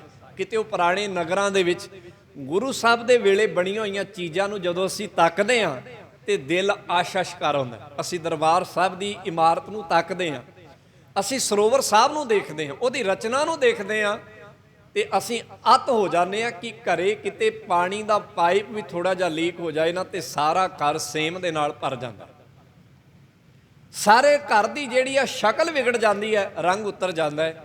ਇਹ ਗੁਰੂ ਦੀ ਕੈਸੀ ਕਲਾ ਹੈ ਕਿ ਉਸਨੇ ਪਾਣੀ ਦੇ ਵਿੱਚ ਐਸੀ ਇੱਕ ਇਮਾਰਤ ਖੜੀ ਕੀਤੀ ਹੈ ਤੇ ਇੰਨੇ ਸਾਲਾਂ ਤੋਂ ਖੜੀ ਹੈ, ਉਹਦੇ ਤੇ ਪਾਣੀ ਦਾ ਕੋਈ ਅਸਰ ਨਹੀਂ। ਇਹ ਗੁਰੂ ਦੀ ਕਲਾ ਹੈ, ਇਹ ਗੁਰੂ ਦਾ ਉਹ ਅਵਲ ਦਰਜੇ ਦਾ ਹੁਨਰ ਹੈ ਜਿਹੜਾ ਸਾਡੇ ਸਾਹਮਣੇ ਹੈ, ਜਿਹਦਾ ਕੋਈ ਹੋਰ ਮੁਕਾਬਲਾ ਨਹੀਂ, ਜਿਹਦੇ ਹੋਰ ਕੋਈ ਤੁੱਲ ਨਹੀਂ ਹੈ। ਇਹ ਗੱਲ ਸਾਨੂੰ ਸਮਝਣੀ ਪਏਗੀ। ਹੋਰ ਵੀ ਬਹੁਤ ਸਾਰੀਆਂ ਉਦਾਹਰਨਾਂ ਅਸੀਂ ਦੇ ਸਕਦੇ ਹਾਂ। ਸੋ ਜਿਹੜੀ ਗੱਲ, ਜਿਹੜਾ ਨੁਕਤਾ ਮੈਂ ਸਾਂਝਾ ਕਰ ਰਿਹਾ ਕਿ ਪਕੜ ਨੇ ਇੰਨੀਆਂ ਬਾਕਮਾਲ ਚੀਜ਼ਾਂ ਬਣਾ ਕੇ ਵੀ ਗੁਰੂ ਦੇ ਇਤਿਹਾਸ 'ਚ ਜ਼ਿਕਰ ਆਉਂਦਾ ਹੈ ਕਿ ਜਦੋਂ ਗੁਰੂ ਮਹਾਰਾਜ ਨੂੰ ਇਹ ਚੀਜ਼ਾਂ ਛੱਡਣੀਆਂ ਪਈਆਂ, ਮੰਨ ਲਓ ਅੰਮ੍ਰਿਤਸਰ ਛੱਡਿਆ, ਉਹਨਾਂ ਨੂੰ ਉਚੇਚ ਨਹੀਂ ਕਰਨੀ ਪਈ। ਉਹਨਾਂ ਨੇ ਆਨੰਦਪੁਰ ਛੱਡਿਆ, ਕੋਈ ਉਚੇਚ ਨਹੀਂ, ਬੜੇ ਸਹਿਜੇ ਜੇ ਛੱਡ ਗਏ। ਜਦੋਂ ਜਾਣ ਲੱਗੇ ਤਾਂ ਪਰਤ ਕੇ ਮੁੜ ਕੇ ਵੇਖਿਆ ਵੀ ਨਹੀਂ। ਇਹਨੂੰ ਕਹਿੰਦੇ ਪਕੜ ਦਾ ਘੱਟ ਹੋਣਾ। ਇਹਨੂੰ ਕਹਿੰਦੇ ਅੰਦਰ ਇਹ ਅਹਿਸਾਸ ਲੈ ਕੇ ਜੀਣਾ ਕਿ ਜਿੰਨੀ ਦਰ ਤੂੰ ਦਿੱਤਾ ਹੈ ਇਹਦੀ ਵਰਤੋਂ ਅਸੀਂ ਕਰ ਰਹੇ ਹਾਂ। ਜਦੋਂ ਤੂੰ ਛੱਡਣ ਲਈ ਕਹੇਗਾ ਇਸ ਨੂੰ ਅਸੀਂ ਛੱਡ ਦੇਵਾਂਗੇ। ਇਹ ਗੱਲ ਦੁਨੀਆ ਦੇ ਪਦਾਰਥਾਂ ਤੋਂ ਲੈ ਕੇ ਤੇ ਸਿੱਖੀ ਸਰੀਰ ਤੱਕ ਗੱਲ ਆਉਂਦੀ ਹੈ। ਭਾਵ ਜਦੋਂ ਕਿਤੇ ਮਰਨ ਦੀ ਗੱਲ ਆਈ, ਸਰੀਰ ਨੂੰ ਛੱਡਣ ਦੀ ਗੱਲ ਆਈ, ਤਾਂ ਸਿੱਖਾਂ ਨੇ ਸਰੀਰ ਨੂੰ ਵੀ ਗੁਰੂ ਦੀ ਖਾਤਰ, ਪੰਥ ਦੀ ਖਾਤਰ ਜਾਂ ਪਰਮੇਸ਼ਰ ਦੇ ਅਵਲ ਹੁਕਮ ਦੀ ਖਾਤਰ ਸਹਿਜੇ ਛੱਡ ਦਿੱਤਾ, ਕੋਈ ਉਚੇਚ ਨਹੀਂ ਕੀਤੀ। ਇਤਿਹਾਸ ਦੀ ਬੜੀ ਵੱਡੀ ਇੱਕ ਕਲਪਨਾ ਜਿਹੜੀ ਆ ਜਾਂ ਇਉਂ ਕਹਿ ਲਓ ਇੱਕ ਤੁਲਨਾ ਜਿਹੜੀ ਆ ਸਾਡੇ ਸਾਹਮਣੇ ਹੈ ਗੁਰੂ ਗੋਬਿੰਦ ਸਿੰਘ ਮਹਾਰਾਜ ਜੀ ਦਾ ਆਪਣੇ ਪੁੱਤਰਾਂ ਦੀਆਂ ਲਾਸ਼ਾਂ ਤੋਂ ਨਿਕਲਣਾ ਤੇ ਇਸਲਾਮ ਦੇ ਇੱਕ ਵੱਡੇ ਰਹਿਬਰ ਦੇ ਵੱਲੋਂ ਆਪਣੇ ਪੁੱਤਰਾਂ ਨੂੰ ਆਪਣੇ ਅੱਖਾਂ ਦੇ ਸਾਹਮਣੇ ਮਰਦਿਆਂ ਨਾ ਬਰਦਾਸ਼ਤ ਕਰਨਾ। ਕਿਸੇ ਕਵੀ ਨੇ ਇਸ ਗੱਲ ਨੂੰ 4 ਸਤਰਾਂ ਵਿੱਚ ਇਉਂ ਲਿਖਿਆ, ਉਹ ਕਹਿਣ ਲੱਗਾ, ਇਬਰਾਹੀਮਾ ਤੂੰ ਖਰੀ ਵਖਾਲੀ। ਇਬਰਾਹੀਮ ਇੱਕ ਉਹਨਾਂ ਦਾ ਬੜਾ ਵੱਡਾ ਪੈਗੰਬਰ ਹੋਇਆ, ਮੁਹੰਮਦ ਸਾਹਿਬ ਤੋਂ ਬਾਅਦ ਉਹ ਉਸ ਨੂੰ ਬੜਾ ਮਾਣ ਦਿੰਦੇ ਨੇ। ਉਹਦੇ ਬੱਚਿਆਂ ਨੂੰ ਕਾਫਰਾਂ ਦੇ ਵੱਲੋਂ ਜਦੋਂ ਮਾਰਿਆ ਜਾਣ ਲੱਗਾ ਤੇ ਉਹ ਕਹਿਣ ਲੱਗਾ ਮੇਰੇ ਕੋਲੇ ਬਰਦਾਸ਼ਤ ਨਹੀਂ ਹੁੰਦਾ, ਤੁਸੀਂ ਇਹਨੂੰ ਇਉਂ ਕਰੋ ਕਿ ਮੇਰੀਆਂ ਅੱਖਾਂ ਤੇ ਪੱਟੀ ਬੰਨ੍ਹ ਕੇ ਤੇ ਮੇਰੇ ਬੱਚੇ ਕਤਲ ਕਰ ਦਿਓ, ਮਾਰ ਦਿਓ। ਬੇਸ਼ੱਕ ਭਾਵੇਂ ਉਹ ਇੱਕ ਬੜਾ ਵੱਡਾ ਪੈਗੰਬਰ ਸੀ, ਉਹ ਕਹਿੰਦਾ ਇਬਰਾਹੀਮਾ ਤੂੰ ਖਰੀ ਵਖਾਲੀ, ਰਹਿਓ ਆਪ ਸਾਬਤ ਹੋਈਆਂ ਕਮਜ਼ੋਰ ਅੱਖੀਆਂ, ਤੇਰੀਆਂ ਅੱਖਾਂ ਕਮਜ਼ੋਰ ਹੋ ਗਈਆਂ, ਉਹ ਦੇਖ ਨਹੀਂ ਸਕੀਆਂ, ਇਸ ਚੀਜ਼ ਨੂੰ ਬਰਦਾਸ਼ਤ ਨਹੀਂ ਕਰ ਸਕੀਆਂ, ਸਹਿ ਨਹੀਂ ਕਰ ਸਕੀਆਂ। ਉਹ ਅੱਗੇ ਕਹਿੰਦਾ ਪੁੱਤ ਇੱਕ ਦੀ ਥਾਂ ਤੇ 4 ਵਾਰੇ, ਪੁੱਤ ਇੱਕ ਦੀ ਥਾਂ ਤੇ 4 ਵਾਰੇ, ਤਾਈਓ ਕਲਗੀਆਂ ਵਾਲੇ ਦੇ ਦਰ ਤੇ ਝੁਕਦੀਆਂ ਨੇ ਲੱਖ ਕਰੋੜ ਅੱਖੀਆਂ। ਗੁਰੂ ਜੀ ਦਾ ਬੱਚਿਆਂ ਦੀ ਲਾਸ਼ ਤੋਂ ਗੁਜ਼ਰ ਕੇ ਜਾਣਾ, ਇਹ ਅਹਿਸਾਸ ਹੈ ਉਸ ਗੱਲ ਦਾ ਜਿਹੜਾ ਇੱਥੇ ਅਸੀਂ ਪੜ੍ਹ ਰਹੇ ਹਾਂ, ਸਭ ਕੁਛ ਤੇਰਾ ਤੂੰ ਪ੍ਰਭ ਮੇਰਾ। ਉੱਥੇ ਇਹ ਅਹਿਸਾਸ ਨਹੀਂ। ਜੇ ਮੇਰੇ ਦਾ ਅਹਿਸਾਸ ਹੁੰਦਾ ਤੇ ਸ਼ਾਇਦ ਭਾਈ ਦਇਆ ਸਿੰਘ ਜੀ ਤੇ ਭਾਈ ਧਰਮ ਸਿੰਘ ਜੀ ਹੁਣਾਂ ਨੂੰ ਜੋ ਨਾਲ ਨਿਕਲੇ ਸਨ, ਉਹਨਾਂ ਨੂੰ ਗੁਰੂ ਮਹਾਰਾਜ ਇਹ ਕਹਿ ਕੇ ਲੈ ਕੇ ਜਾਂਦੇ ਕਿ ਅਸੀਂ ਬੱਚਿਆਂ ਦੀਆਂ ਲਾਸ਼ਾਂ ਚੁੱਕ ਕੇ ਖੰਡੀਆਂ ਨੇ। ਨਹੀਂ, ਕਿੱਡੀ ਵਧੀਆ ਵਾਰਤਾ ਅਸੀਂ ਪੜ੍ਹਦੇ ਹਾਂ ਜਿੱਥੇ ਭਾਈ ਦਇਆ ਸਿੰਘ ਜੀ ਬੱਚਿਆਂ ਦੇ ਸਰੀਰ ਨੂੰ ਤੱਕ ਕੇ, ਉਹਨਾਂ ਦੀਆਂ ਖੂਨ ਦੇ ਨਾਲ ਲਥਪਥ ਹੋਈਆਂ ਲਾਸ਼ਾਂ ਨੂੰ ਤੱਕ ਕੇ, ਆਪਣੇ ਸਿਰ ਦਾ ਪੱਲੂ ਲਾ ਕੇ, ਆਪਣੇ ਸਿਰ ਦੇ ਦਸਤਾਰੇ ਚੋਂ ਕੁਝ ਕਫਨ ਪਾੜ ਕੇ ਉੱਤੇ ਪਾਉਣ ਦੀ ਗੱਲ ਕਰਦੇ ਨੇ। ਤੇ ਗੁਰੂ ਮਹਾਰਾਜ ਅੱਗੋਂ ਕਹਿੰਦੇ ਨੇ, ਨਾ ਭਾਈ ਵੇਖ ਨਾ ਮੈਦਾਨ ਵਿੱਚ ਜਰਾ ਝਾਤ ਮਾਰ ਕੇ, ਸਿੰਘ ਵੀ ਸ਼ਹੀਦ ਹੋਏ ਕਿੰਨੇ ਜਾਨਾਂ ਵਾਰ ਕੇ। ਪੁੱਤਰਾਂ ਨੂੰ ਛੱਡ, ਸਿੱਖਾਂ ਨੂੰ ਛੱਡ, ਪਿਆਰ ਪੁੱਤਾਂ ਦਾ ਜਤਾ ਦਿਆਂ, ਓਏ ਦਇਆ ਸਿੰਘਾ ਸਿੱਖੀ 'ਚ ਵਖੇਵਾਂ ਕਿੱਦਾਂ ਪਾ ਦਿਆਂ। ਇਹ ਗੱਲ ਸਾਰੀ ਇੱਥੋਂ ਸ਼ੁਰੂ ਹੁੰਦੀ ਹੈ। ਸੋ ਗੁਰੂ ਨੇ ਇਸ ਗੱਲ ਨੂੰ ਬੜੀ ਸ਼ਿੱਦਤ ਦੇ ਨਾਲ ਆਪਣੀ ਜ਼ਿੰਦਗੀ ਦੇ ਵਿੱਚ ਜੀਆ ਹੈ। ਕਦੀ ਅਸੀਂ ਉਹਨੂੰ ਮਹਿਸੂਸ ਕਰਕੇ ਵੇਖੀਏ, ਉਹਨਾਂ ਨੇ ਕਦੀ ਮੇਰ ਤੇ ਤੇਰ ਦੀ ਗੱਲ ਨਹੀਂ ਆਉਣ ਦਿੱਤੀ। ਇਹਦੀ ਸਰਵੋੱਚ ਉਦਾਹਰਨ ਚਮਕੌਰ ਦੀ ਗੜੀ ਦਾ ਉਹ ਮੈਦਾਨ ਹੈ ਜਿੱਥੇ ਗੁਰੂ ਮਹਾਰਾਜ ਨੇ ਆਪਣੇ ਬੱਚਿਆਂ ਨੂੰ ਤੇ ਆਪਣੇ ਸਿੱਖਾਂ ਨੂੰ ਕੋਈ ਫਰਕ ਦੀ ਨਿਗਾਹ ਦੇ ਨਾਲ ਨਹੀਂ ਦੇਖਿਆ, ਅੰਤਰ ਦੀ ਨਿਗਾਹ ਦੇ ਨਾਲ ਨਹੀਂ ਦੇਖਿਆ, ਕਿਉਂਕਿ ਬਾਣੀ 'ਚ ਜ਼ਿਕਰ ਸੀਗਾ ਗੁਰਸਿੱਖਾਂ ਇੱਕੋ ਪਿਆਰ, ਗੁਰਮਿੱਤਾਂ ਪੁੱਤਾਂ ਭਾਈਆਂ। ਗੁਰੂ ਦਾ ਇੱਕੋ ਜਿਹਾ ਪਿਆਰ ਹੈ, ਉਹਦੇ ਅੰਦਰ ਮੇਰ ਤੇਰ ਨਹੀਂ, ਉਹਦੇ ਅੰਦਰ ਕੇਵਲ ਤੇਰ ਦੀ ਭਾਵਨਾ ਹੈ। ਸੋ ਗੁਰੂ ਕਹਿਣ ਲੱਗੇ, ਕਹਿੰਦੇ ਸਭ ਕੁਛ ਤੇਰਾ। ਇਹ ਅਵਸਥਾ ਉਦੋਂ ਬਣਦੀ ਹੈ ਜੀ, ਹੋ ਸਕਦਾ ਮੇਰੀ ਵੀ ਨਾ ਹੋਵੇ, ਤੁਹਾਡੀ ਵੀ ਨਾ ਹੋਵੇ, ਅਸੀਂ ਕੇਵਲ ਇਹਨੂੰ ਸ਼ਬਦਾਂ 'ਚ ਕਲਪ ਰਹੇ ਹਾਂ। ਇਸ ਅਵਸਥਾ ਤੱਕ ਪਹੁੰਚਣਾ ਇੱਕ ਕਠਿਨ ਕੰਮ ਹੈ। ਇਹਨੂੰ ਗੁਰੂ ਮਹਾਰਾਜ ਨੇ, ਗੁਰੂ ਨਾਨਕ ਸਾਹਿਬ ਮਹਾਰਾਜ ਨੇ ਜਾਂ ਭਾਈ ਸੱਤਾ ਜੀ ਤੇ ਬਲਵੰਡ ਨੇ ਉਹ ਆਖਿਆ, ਸਿਲ ਜੋਗ ਅਲੂਣੀ ਚਟਣਾ। ਭਾਈ ਲਹਿਣਾ ਜੀ ਇਸ ਅਵਸਥਾ ਤੇ ਜਦੋਂ ਪਹੁੰਚੇ ਸਨ, ਜਦੋਂ ਉਹ ਇਸ ਅਵਸਥਾ ਤੇ ਪਹੁੰਚੇ ਸਨ, ਉਹ ਆਖਰੀ ਪਰਖ ਵਿੱਚੋਂ ਕਿ ਮੁਰਦੇ ਨੂੰ ਕਿਸ ਪਾਸਿਓਂ ਖਾਵਾਂ, ਪੈਰਾਂ ਵੱਲੋਂ ਜਾਂ ਸਿਰ ਵੱਲੋਂ, ਇਹ ਉਹੀ ਪਰਖ ਸੀਗੀ ਜਿਹਦੇ 'ਚ ਗੁਰੂ ਨਾਨਕ ਸਾਹਿਬ ਮਹਾਰਾਜ ਵੇਖ ਰਹੇ ਸਨ ਕਿ ਇਹਦੇ 'ਚ ਅਜੇ ਵੀ ਮੇਰ ਤੇ ਤੇਰ ਦਾ ਫਰਕ ਹੈ ਕਿ ਨਹੀਂ ਹੈ। ਇਸ ਨੂੰ ਭਾਈ ਸੱਤਾ ਜੀ ਤੇ ਬਲਵੰਡ ਜੀ ਨੇ ਲਿਖਿਆ ਹੈ, ਸਿਲ ਜੋਗ ਲੂਣੀ ਚਟਣਾ, ਕਿ ਇਹ ਬੜਾ ਔਖਾ ਕੰਮ ਹੈ, ਕਠਿਨ ਕੰਮ ਹੈ। ਇਹਨੂੰ ਭੱਟ ਸਾਹਿਬ, ਇਹਨੂੰ ਭਾਈ ਸੱਤਾ ਜੀ ਤੇ ਬਲਵੰਡ ਨੇ ਉਹ ਲਿਖਿਆ ਗੁਰੂ ਅਮਰਦਾਸ ਮਹਾਰਾਜ ਦੇ ਬਾਰੇ, ਕਹਿਣ ਲੱਗੇ, ਹੋ ਰਿਓ ਗੰਗ ਵਹਾਇਓਨ ਦੁਨੀਆ ਆਖੈ ਕੇ ਕਿਉਂ, ਕਿ ਗੁਰੂ ਅਮਰਦਾਸ ਨੇ ਪੁੱਠੀ ਗੰਗਾ ਵਹਾ ਦਿੱਤੀ।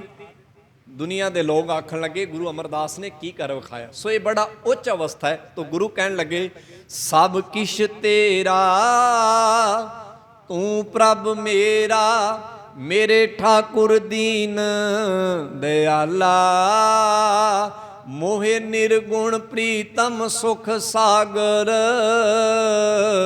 ਸੰਤ ਸੰਗ ਮਨ ਜਾਗਾ। ਮੇਰਾ ਮਨ ਜਾਗ ਗਿਆ, ਜਾਗਰਤ ਅਵਸਥਾ ਵਿੱਚ ਆ ਗਿਆ। ਸੰਤ ਸੰਗ ਗੁਰੂ ਦੇ ਚਰਨਾਂ ਨਾਲ, ਗੁਰੂ ਦੇ ਸ਼ਬਦ ਨਾਲ ਜੁੜ ਕੇ, ਕਉ ਨਾਨਕ ਪ੍ਰਭ ਕਿਰਪਾ ਕੀਨੀ। ਨਾਨਕ ਭਾਵ ਗੁਰੂ ਅਰਜਨ ਸਾਹਿਬ ਕਹਿੰਦੇ, ਇਹ ਵਾਹਿਗੁਰੂ ਨੇ ਮੇਰੇ ਤੇ ਕਿਰਪਾ ਕੀਤੀ। ਚਰਨ ਕਮਲ ਮਨ ਲਾਗਾ, ਮੇਰਾ ਮਨ ਉਹਦੇ ਚਰਨਾਂ ਦੇ ਵਿੱਚ ਲੱਗ ਗਿਆ। ਤੇ ਉੱਥੋਂ ਫਿਰ ਇਹ ਸਾਰੀਆਂ ਚੀਜ਼ਾਂ ਮੈਨੂੰ ਮਿਲੀਆਂ ਕਿ ਇਹੀ ਮੇਰੇ ਲਈ ਵਰ ਬਣ ਗਿਆ, ਇਹੀ ਮੇਰੇ ਲਈ ਵਡਿਆਈ ਬਣ ਗਈ, ਇਹੀ ਮੇਰੇ ਲਈ ਧਨ ਬਣ ਗਿਆ, ਇਹੀ ਮੇਰੇ ਲਈ ਵੱਡੇ ਭਾਗ ਬਣ ਗਏ, ਇਹੀ ਮੇਰੇ ਲਈ ਰੰਗ ਬਣ ਗਿਆ, ਇਹੀ ਮੇਰੇ ਲਈ ਰਸ ਬਣ ਗਿਆ, ਇਹੀ ਮੇਰੇ ਲਈ ਭੋਗ ਬਣ ਗਿਆ। ਮੇਰਾ ਸਾਰਾ ਕੁਝ ਇਹ ਬਣ ਗਿਆ ਕਿ ਪਰਮੇਸ਼ਰ ਦੇ ਚਰਨਾਂ ਨਾਲ ਮੇਰਾ ਮਨ ਜੁੜ ਗਿਆ। ਕਹੋ ਨਾਨਕ ਪ੍ਰਭ ਕਿਰਪਾ ਕੀਨੀ, ਚਰਨ ਕਮਲ ਮਨ ਲਾਗਾ।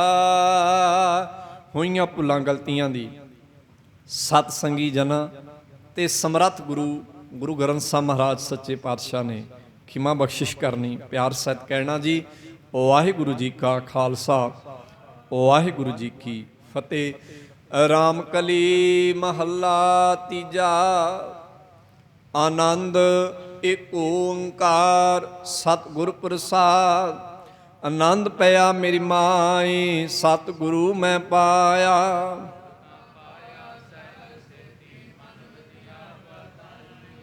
ਰਾਗ ਰਤਨ ਪਰਵਾਰ ਪਰੀਆਂ ਸ਼ਬਦ ਗਾਵਣ ਆਈਆਂ।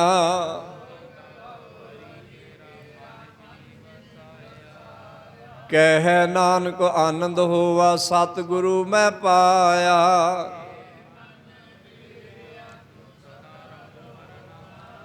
ਹਰ ਨਾ ਰਹੋ ਤੂੰ ਮਨ ਮੇਰੇ, ਦੁਖ ਸਭ ਵਿਸਾਰਨਾ।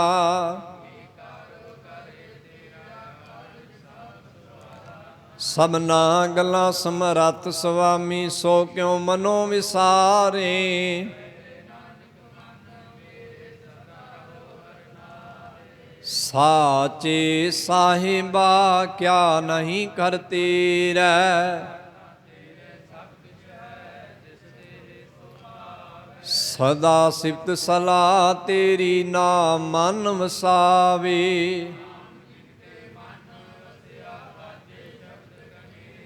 ਕਹਿ ਨਾਨਕ ਸੱਚੇ ਸਾਹਿਬ ਕਿਆ ਨਹੀਂ ਕਰਤੇ ਰਹਿ, ਸਾਚਾ ਨਾਮ ਮੇਰਾ ਆਧਾਰੋ। ਕਰ ਸ਼ਾਂਤ ਸੁਖ ਮਨ ਆਏ ਵਸਿਆ, ਜਿਨ ਇੱਛਾ ਸਭ ਪੁਜਾਈਆਂ। ਕਹਿ ਨਾਨਕ ਸੁਣੋ ਸੰਤੋ ਸ਼ਬਦ ਤਰੋ ਪਿਆਰੋ, ਸਾਚਾ ਨਾਮ ਮੇਰਾ ਆਧਾਰੋ ਵਾਜੇ। ਕਾਰ ਸੁਭਾਗੈ ਸ਼ਬਦ ਵਾਜੇ, ਕਲਾ ਜਿਤ ਕਰਤਾਰਿਆ।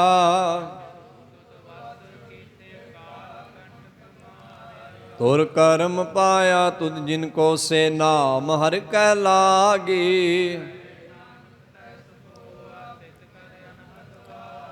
ਆਨੰਦ ਸੁਣੋ ਵਡ ਭਾਗਿਓ, ਸਗਲ ਮਨੋਰਥ ਪੂਰੇ।